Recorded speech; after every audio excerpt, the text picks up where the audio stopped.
mobility, especially in an Indian context, I think it has come of age, especially with 3G and some of the high throughput networks that we're seeing in the market today. And as and when these networks roll out, there are applications on these networks, there are devices to support these applications. There is going to be a whole lot of mobility, and a lot of this mobility is going to make its way into the enterprise in some shape or form. And the idea is now that the enterprise takes a more mature view of how they want to handle mobility within their domain. And it is at that point in time that they need to sort of bring these three together, be it business interests, be it people, or be it the work profiles of the employees who use mobility. So it is to probably create a very coherent approach that involve all these three together. And we are huge proponents of having policies at group levels for mobility that govern how these resources within the enterprise are used in a meaningful way.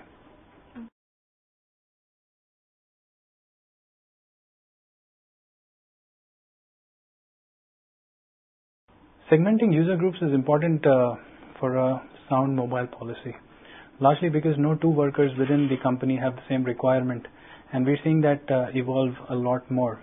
So we talk about work styles within the enterprise. Now, a work style is typically involves a combination of the kind of work that you are doing, the location that you are at, and the context at which you probably require mobility going forward. So work styles are typically different kinds of workers, and you can segment them broadly into 5 categories. Are your workers an alerts kind of worker that typically need alerts? These are extremely transactional kind of work environment, work sort of profile, where you can just press buttons once you're done and then move on to the next job in the queue.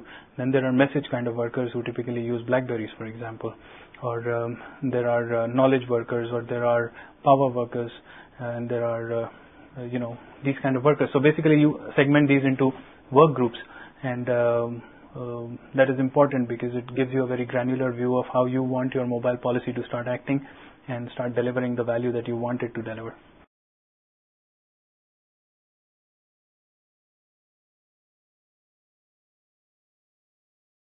Mobile Center of Excellence is really a thought process within the organization. You can think of it as a knowledge bank within the organization.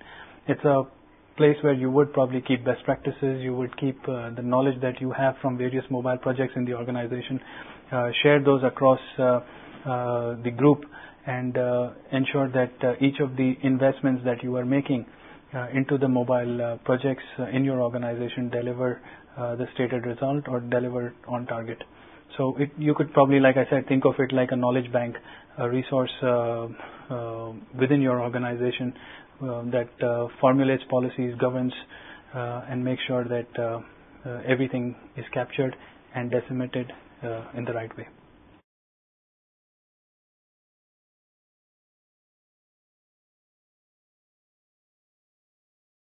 Step in the green status. I mean, green probably started off as a CSR initiative, and there was a cost implication to green, so in that sense. But now with mobility coming into the enterprise, things like telecommuting, teleworking have now become reality. Employees are now starting to warm up to the fact that they can continue to be productive while they are on the move. They don't really need to come to office, so hence saving up on maybe reducing carbon footprint in that area. You don't need to travel as often as you otherwise used to now, because there is mobility, and so a lot of the work that you see in most offices is becoming a reality, that you can achieve a lot more through things like video conferencing, through normal conferencing, and you can do that while you're on the move. So there is a huge impact that mobility today has on green status. And going forward, as like I said, you move into these high throughput networks that are capable of carrying more than voice. So in video, blended voice, blended video, high definition video. And when we sort of move into these kind of features, you pretty much don't really need to travel anymore.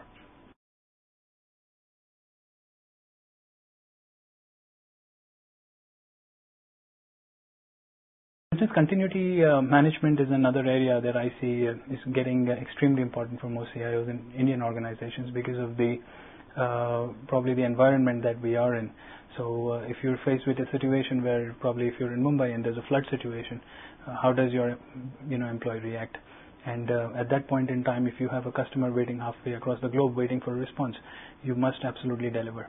And but the employee can't really make it to office. At that point in time, you wished your employee had some mobility or something built into the work profile where they could sort of operate remotely and still continue to deliver. At that point in time, you probably must start thinking, or even before that, have mobility a part of your BCM and start building those levels of contingency and those levels of sort of support.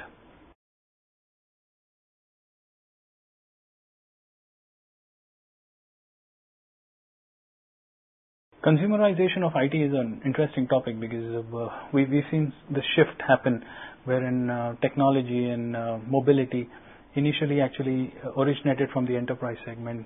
Enterprises had the money, the resources to throw at technology, and once they sort of trialed technology, it got to a point where technology was fairly enterprise grade, and from that point in time it moved into the consumer space. So you could sort of think of things like the PC, for example, or wireless LAN, networking. These were technologies we sort of saw move or jump the fence into the consumer side. But now we are seeing consumerization of a different kind, where what is being adopted at the consumer end, being trialed and now making its way into the enterprise. So everything in terms of context aware, in terms of devices that you are using, location-based services, social networking, these are all technology which are heavily consumerized now and now making their way into enterprise.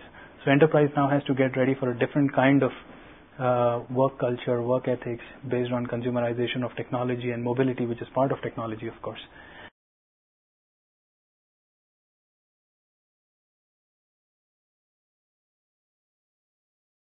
Security is again an interesting area. It's intrinsic to everything the enterprise does. A lot of the data that is within the enterprise is now is property of the enterprise. We're starting to talk about liability, which is corporate liability versus individual liability. Employees are getting devices into the enterprise which are not really owned by the enterprise. They're owned by the employees, but they still contain corporate data within them. And how do you sort of manage those security concerns when those devices come and latch onto your network? How do you perceive a threat which comes from inside your organization versus a threat that sort of comes from outside your organization? So these are various levels of security concerns that I think I'm talking to CIOs about. We're seeing CIOs raise at various levels. So security is intrinsic to whatever is done in the enterprise at every level, and we're seeing very good interest there.